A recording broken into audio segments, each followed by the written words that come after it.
Okay, welcome to another unboxing video. Some Stampscapes idea cards. Idea cards are basically postcards that are meant to inspire and to give ideas in terms of just having a hard copy to look at of various compositions, color schemes, techniques, etc. using your Stampscape stamps. Let's get this big box out of the way. I have a big collection here.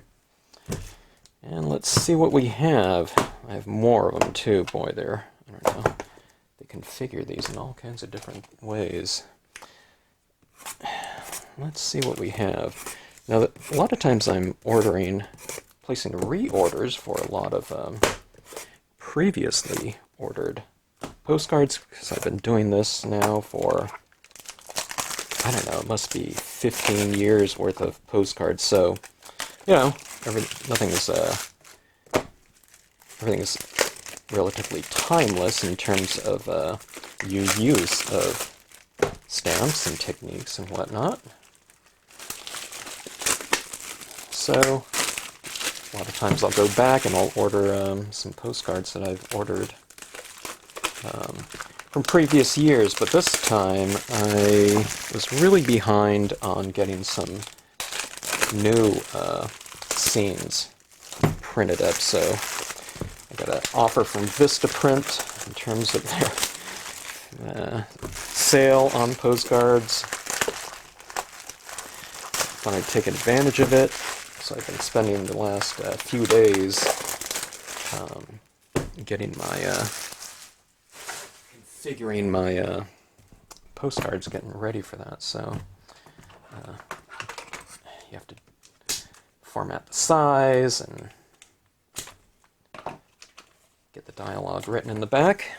Anyways, what I'm getting at here is I'm always curious to see how these new ones are going to print out as far as their color saturations and whatnot. I'm guessing Vistaprint uses printers from all over I don't know if they were worldwide, but they use them from all over North America. Sometimes they used to come out of Canada. And these ones are all glossy. You can choose all kinds of different finishes. And let's see what we have here. Okay. Oh, these ones are the same. It's Malachi's Moon. Malachi's a 10-year-old that watches the video channel. You might recognize that, Malachi. I'll send you some of those to you. Waterfalls here. And let's see here. This right here is Glossy Cardstock. You know, the things that they print postcards on, okay?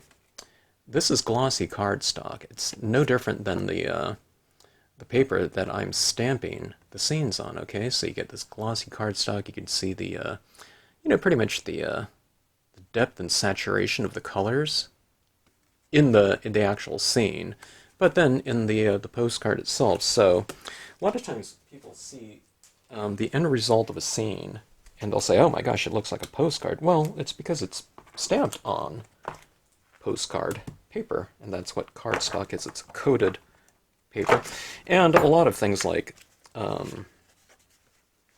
calendars, postcards, business cards, flyers, book covers, etc. They're printed on glossy cardstock for the purpose of that deep saturation and intensity, the retention of those different properties of the inks, okay, and getting them to achieve their, I don't know, I guess full potential in terms of that range. And I talk about that type of thing in this previous video, talking about value, intensity, not really texture, but on this. But I don't know, all those things come into play when we're talking about our surface and media combinations. So when you get a postcard made like this, we're talking about the surface being glossy cardstock and the printing being, probably a 4 or 5 color press with printer inks. When it comes to the original and stamping this out, we're talking glossy cardstock and, in this case, dye-based inks. Things like pigment inks don't really dry really well on that type of paper. So, as you might know, if you've experimented with that before. Okay, now here's one that I've printed in the past. Okay, when they do this printing, they print it all on a... They don't print... printers don't print on like an individual thing once at a time. They, have several of these. I don't know, it's like called 50 up or whatever. So they just have this big master sheet, and they're printing this one big master sheet, and then they cut it all down into the individual postcards. So, anyway. Okay, let's talk about some of these. Now, I have a lot more to open up here, but this one is my Waterfall Scene, and this one's an 8.5 by 11 piece. I just wanted to go for something kind of extreme, and when you're talking about this kind of tiered waterfall stack, or whatever you might say, cascading falls, it's kind of more of a surreal type of, I don't know, visual. But I just wanted to really play up the use of the white pigment ink and the splatter painting of the Dr. Martin's Bleed Proof White. It's hard to see it on this one right here.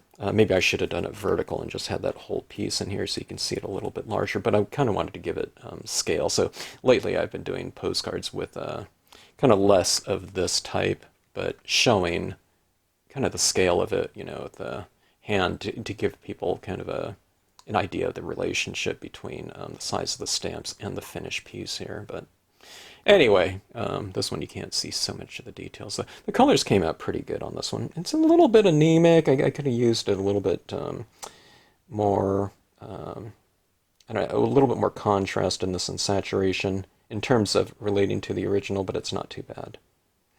Okay, so anyways, yeah, that waterfall scene, that was a real fun one to do, and there's a lot of different types of things that I like doing in falling water scenes. Okay, I like leaving the water light so that it kind of leaves this visual passageway. It's really reflective of any type of lighting that is reflecting off of falling water, real oxygenated water.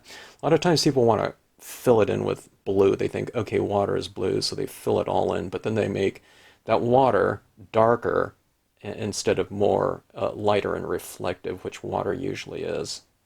Especially in this type of lighting, which is daytime lighting. I kind of put a little star there, but that's part of that surreal type of kind of essence I wanted to give to this. But yeah, I really love texture, so that having that soft texture again with the white pigment ink and the sharp texture, which is bleed proof white, doing a little splatter painting with a toothbrush like this will give you that type of combination of soft and sharp. And again, in this previous video that I did, I'm talking about textures and soft and sharp textures that you can add to extend the range of that one property of your visuals within your piece. So it's a good way to do it. I love contrasts and whatnot, and that's certainly a very easy way to do it. Okay, this one right here is playing a little bit of soft contrast against these hard trunks right here. Again, it's just using the white pigment ink to create these light beams in here. And this is kind of semi-early on when I started playing around with light beams, and I would do these full beams at first going all the way to the end. And it looked okay, but I thought kind of tapering them off like this, you see where it's a little bit lighter here, and then it just kind of tapers off. I thought that looked a little bit more natural. I'm still playing around with this type of idea, but I really like the idea of the interplay of shadows, which is the thing that I used to do, but I'm starting to incorporate additive processes in here with these light beams. And on the back, this is video 239, so that's going back a ways. I think we're up to 560 something now, so going back a few years here, using the aspen trees in the background to really contrast against these hard tree trunk and tree trunk trio images. I always really love this piece right here, this composition, and how that turned out. I really do think that adding those light beams in there is really fun. I guess I've added it in all of these right here.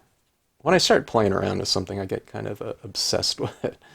So these light beams kind of going up into the sky. I usually have it kind of coming down in the form of crepuscular rays, kind of showing through some trees or whatnot. But this was really kind of dark down here, so it would show up a little bit too much. I think it would look okay, but I thought it looked better going up into the sky in this case. But the cloud alto cumulus up here, I really wanted to play around with these palm trees and the palm stalks and palm fronds too, so I did a few scenes using that combination of imagery. I created these palm fronds separately because if you did it in one full stamp, it would just be a gigantic stamp and it would be so expensive. And this is back in the day of wood-mounted stamps, so creating these palm fronds separately, kind of a right-leaning one on a left-leaning one, it allowed the stamper to stamp as many of the fronds as they wanted. They can make it more dense or have it kind of airier, depending on what you had going on in the background. So you're in complete control over the foreground type of framing aspect by having these images separate. So that's one of those types of conventions that I came up with in the early kind of drawing stages and designing stages, and kind of learning how to incorporate stamps into the scenes, thinking in terms of how someone could use them potentially. So, and I'm still using those conventions today. Although things have changed because people aren't using so much of the wood-mounted types of stamps, but using unmounted stamps. Okay, this one was a scrapped a scene piece, but really going extreme. Really changing the width of the light beams right here, but see how dynamic that can make a scene? I think it looked fine without the beams, but it just made it a lot more dynamic. When you add these beams in here, you're adding a lot of visual movement to the scene. Without it, it was kind of more tranquil, and that's also a kind of an essence that I like to have in my scenes too. But a lot of lighter stamped imagery in the background, darker ones in the foreground, and what that does is it creates large value scale with stamped imagery. We create the value scale in terms of using our usages of light and dark tones, okay? But you can also create a value scale in terms of dark and light imagery. The light imagery, dark, medium, light. The real light ones are the cloud cumulus in the background, but we have these kind of trees stamped in blue in the background to represent imagery or objects that are farther off in the distance than the darker ones. Okay? And it's really easy to do. I'm going to do a couple videos based on that. I have a lot of them up already, but that's a lesson that I really like to incorporate in a little bit more. Okay, here's that one with the beams right here. I just kind of like to play around with the different themes too. So Malachi liked the color blue, and I have 10 light beams in here. It's one of those things that no one would ever know or notice or think about. But, in terms of when you're stamping something out for someone in mind, someone specific, okay, you can incorporate little things that you might know of the person. I don't know him at all, but I just asked his mom the things that he liked. So, I don't know. 10-year-old wants to watch the videos. You gotta throw a little shout out to them. So, and they're just fun little things like that. So, that's video number 560. So, very recent one. Okay. Let's see here. This one right here is a symmetry sheet set, my fish heads here. It's symmetry sheet number, I forget what number, but it's 16B. It's the fish heads. Pretty big stamp right here. These are kind of what technique you call paper engraving, and that's a technique that I did a lot of in my latter years of my college education, getting my illustration degree. Let's see, boy, there's a lot of little packs here. Things. They really kind of try to maximize their what do you call it? Their printing type of efficiency. That's what I'm looking for. In incorporating probably, I don't know, dozens and dozens of orders for postcards. They don't just print out mine. They'll incorporate it in with whoever orders. And print out in packs accordingly. So some people are ordering, 25 postcards, and some people are ordering, I don't know, 500. Some people are probably ordering 5,000 of one postcard, for different businesses and whatnot. Okay, let's see. Let me just open a bunch of these. Right off the bat. So far, so good. I've been pretty happy with the printing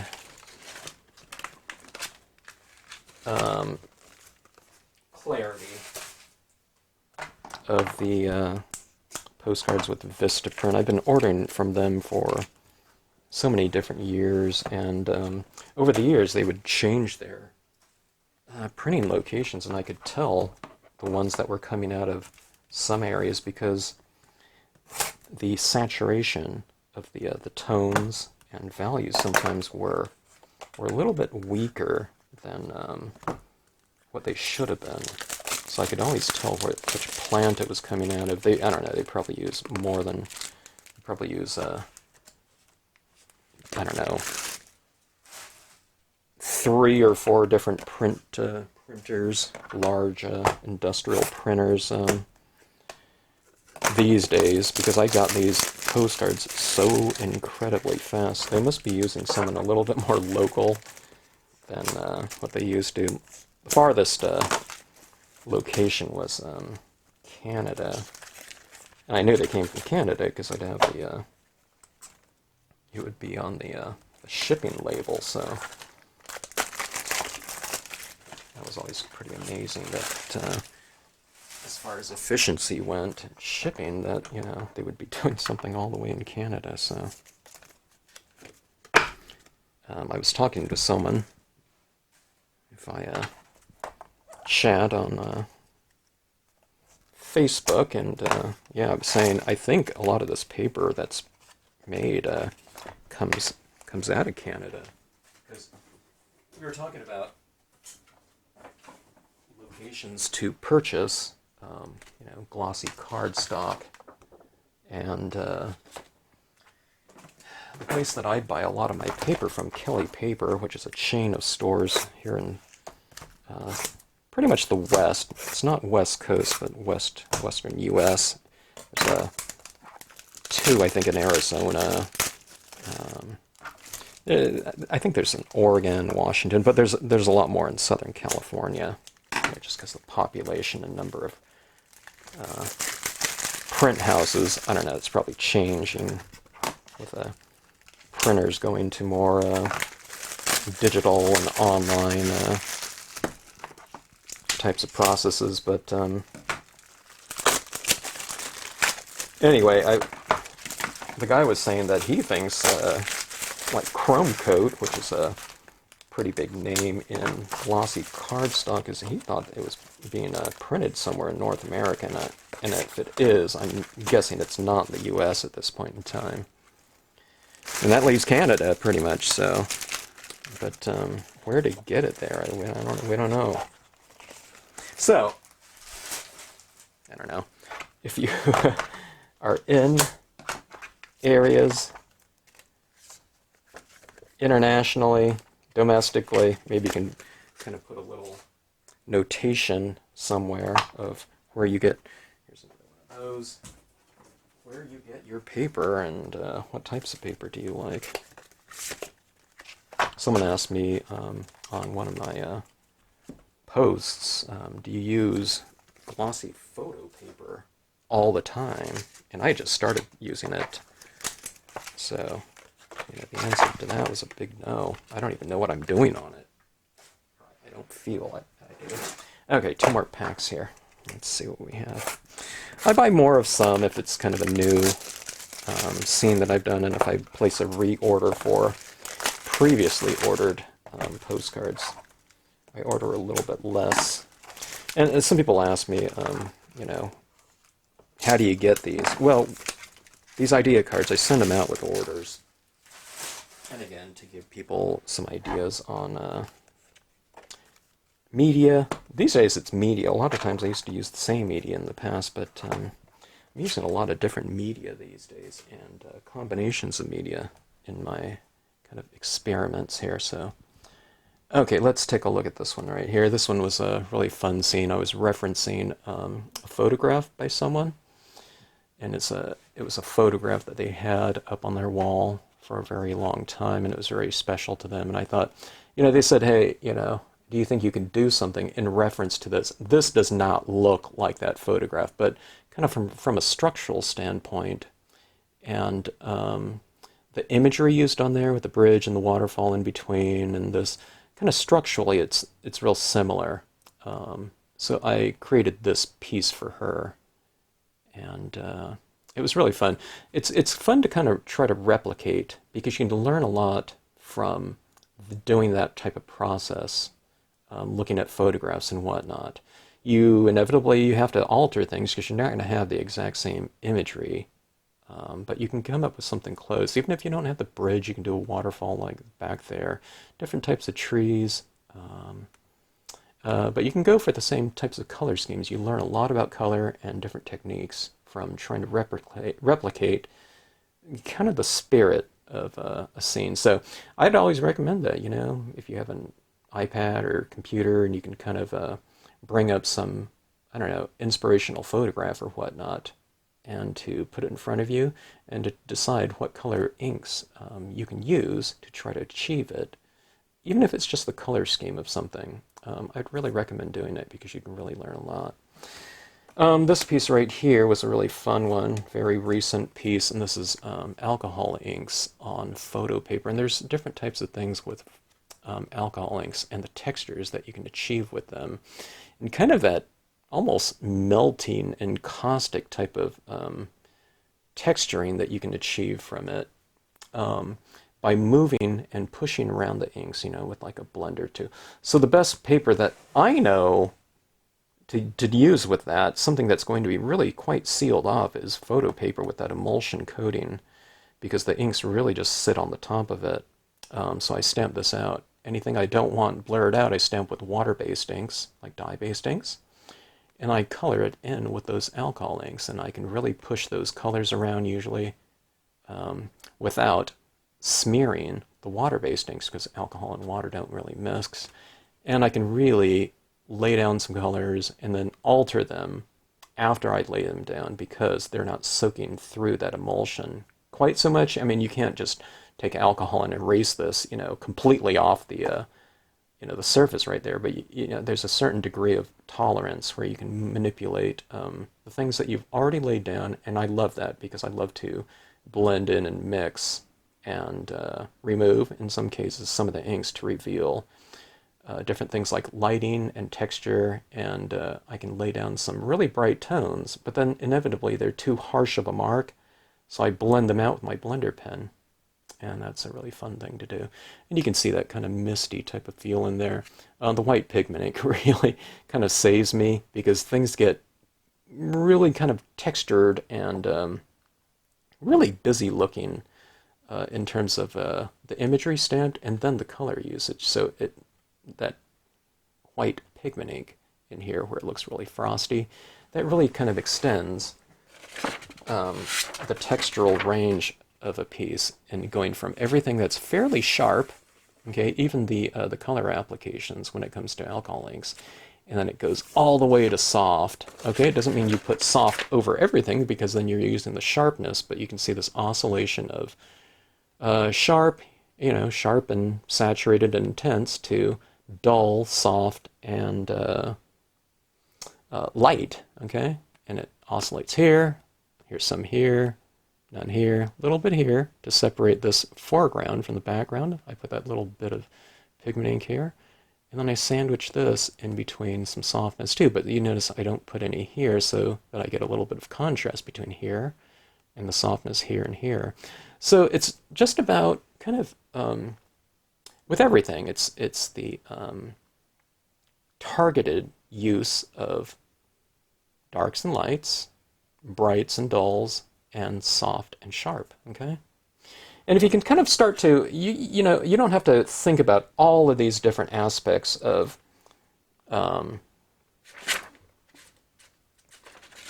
these types of ranges right here, but you can just start on, I usually recommend people just start on one thing. And if they're doing things in black and white grayscale, all you can think about is really value because the intensity isn't there. Things like temperature and things like that.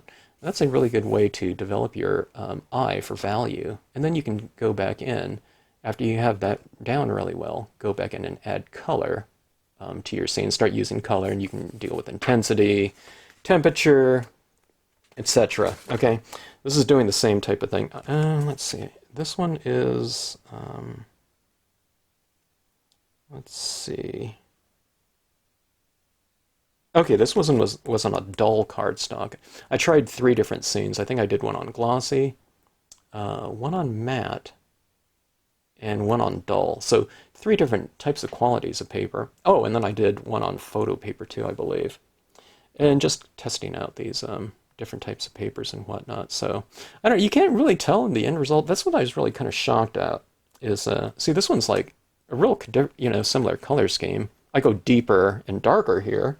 So it's going to look deeper and darker in terms of my colors, but in terms of the finish, things like these trees, these pink trees that are used in both areas, and things like these rocks here, I was kind of surprised at just how similar a dull satin type of finish can look in relation to a glossy cardstock, okay? Now, the matte one looked quite a bit different, but I don't know, the kind of the in-between satins, dulls, and silk weight finishes, they hold their saturations really quite well, so I was pleased about that. The ink application is a little bit different because these are more absorbent, so I don't know, on the back of these idea cards, going back to that, it always tells the video number and, watermelon pink. And you can watch those if you want to watch kind of the full version of that. There's a scene right here using the Starbirth stamp. I really like doing just clouds and skies with some dark foreground. This one's real similar to something like this, okay? This one is really kind of a lie on your back, look up in the sky type of thing with these images kind of going back into perspective where you have them leaning in this angled way to represent distance and perspective, and this one's just more like looking straight on. This one's a little bit more static and less kind of dynamic with visual movements. When you have a lot of angles in your pieces, you create visual movement. But that being said, see these trees going straight up like this, okay? But if you notice this sky right here, see I don't have the clouds going like this and the Starbirth stamp right here going like straight across like this. I've taken that and I've angled it this way. So see, there's this kind of movement going this way to contrast against these, straight up and down pines and rocks images right here. So that's one of those little things, to play around with angles and whatnot. And this one was right here was one where I did this lesson for a previous website, and it was about lighting. And I think I did a video on this one too. It was called the value of value. Okay, so we're talking about value, remember, is, you know, the relative light and darkness of something, okay? Not intensity, which is bright and dull. Bright doesn't mean light. A lot of times people think, oh my gosh, it's a really bright light. It's glaring, so they're thinking of value. But when in terms of visuals and color, value is the relative light and darkness. Okay, so when I did this scene for it, I was talking about the oscillation of values in creating depth, scenic depth, okay? So, and variation too. So we have areas of dark, light, dark, okay? See this? And this is one mountain right here. The way that I colored it right here, I really pushed back that back part of the mountain and I separated. If I did this all within the same color, if I didn't have this darker right here, it would look fine too, but it would look like it's all kind of more part of the same slope. There wouldn't be kind of a valley or separation between this section here and the back, okay? So just by coloring in this part back here, it really pushes this one forward and that one back, okay? So you go light, dark, light. And there's a little bit of darkness behind this rooftop here to create a little bit of separation. I separate in terms of the having those trees in back of there too. But look at this, even on the cabin right here, I make the sides of it darker. So it goes light, dark, okay? This is dark down here. I like to add a little bit of shadow at the base of my structures. But then it's light down here, okay? A lot of people, when they first start stamping scenically, okay, they think about this as grass. Okay, I'm going to fill this all in with green, all right? Or this is a mountain. Let's fill that all in. And they're doing it kind of more in the spirit of outline designs, which people do, okay? So skies are all blue, okay? But if you just vary your values, there's lights and darks in the sky, there's lights and darks in the mountain, lights and darks in this cabin, lights and darks on this meadow down here.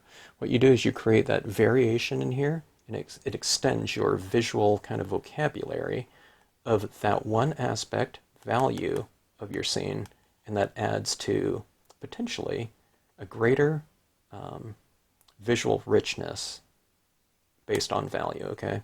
So it's not hard to do, but it just means you put the brakes on things. A lot of times people think this is a harder thing to do, but what it really entails is less actual work. It might make you think about it a little bit more, but it just means that leave some areas of light in these areas, okay? Which means you just kind of utilize all of your inks to their full potential. You use them in their darkest forms and also in their lightest forms like that, okay? And, I don't know, you can always see that. I think there's a video out there that I did called The Value of Value. So anyways, thanks for watching the video. For those that have placed orders over the last couple days, I've held your orders because I knew this was coming in. And I wanted to include these cards, new cards with your orders in the spirit of, I don't know, showing you what you can do with your new stamps in terms of media. A lot of people, you have photo paper just like me, and alcohol inks, different color schemes, different types of surfaces to use with things like dye-based inks in that situation, and how to manipulate value on your objects and also areas of your scene. So, I don't know, there's a different lesson for everything. And like I said, if you want to watch the videos, you just look on the back here and look at the video that's referencing. I think at this point in time, all of these are based on videos. Some of my really early ones, I didn't have the YouTube channel, so there's chances are there might be a step-by-step tutorial in the lesson section of the website. Okay, so again, thanks again for watching. Hope you enjoyed it. And as always, happy stamping.